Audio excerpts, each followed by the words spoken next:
എത്രയോ സിനിമകളിൽ ജയസൂര്യ അഭിനയിച്ചതിന് ശേഷമാണ് ഞങ്ങൾ ഒരുമിച്ച് അഭിനയിക്കുന്നത്. പിന്നെ ജയസൂര്യ ഒരിക്കലും പുതിയ നടനൊന്നുമല്ല ആ സമയത്ത്.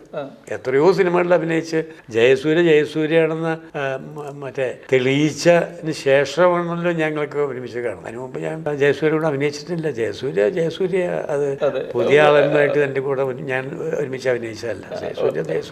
ജയേട്ടൻ ഒരു സ്ക്രീനിൽ വരുമ്പോൾ പ്രേക്ഷകർക്ക് നല്ല ഒരു കെമിസ്ട്രി വർക്ക്ഔട്ട് ആവണ പോലെ ഒരു അച്ഛനും മകനാണ് സുദീപാത്മികത്തിലൊക്കെ ആണെങ്കിലും, അതുപോലെ പുണ്യാള കൃപത്തിലൊക്കെ. സുദീപാത്മികത്തിൽ അച്ഛനായിട്ടുണ്ടായിരുന്നു.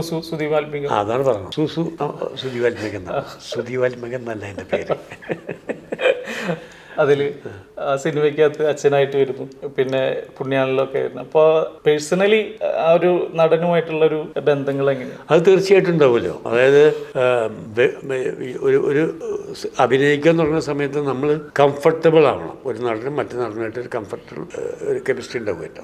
അത് റിലേറ്റീവ്ലി എനിക്ക് ജയസൂര്യയായിട്ട് നല്ല അടുത്ത സ്നേഹമുള്ള ആൾക്കാരാണ്. ഞങ്ങൾ തമ്മിൽ അഭിനയിക്കുമ്പോൾ ഒരു കൊടുക്കൽ വാങ്ങലൊക്കെ അതിൻ്റെ അകത്തുള്ളത്. തീർച്ചയായിട്ടും അതെപ്പോഴും നമുക്ക് സിനിമയെ നമ്മുടെ അഭിനയത്തെ അത് കുറേയൊക്കെ ഇൻഫ്ലുവൻസ് ചെയ്യുകയും ചെയ്യും.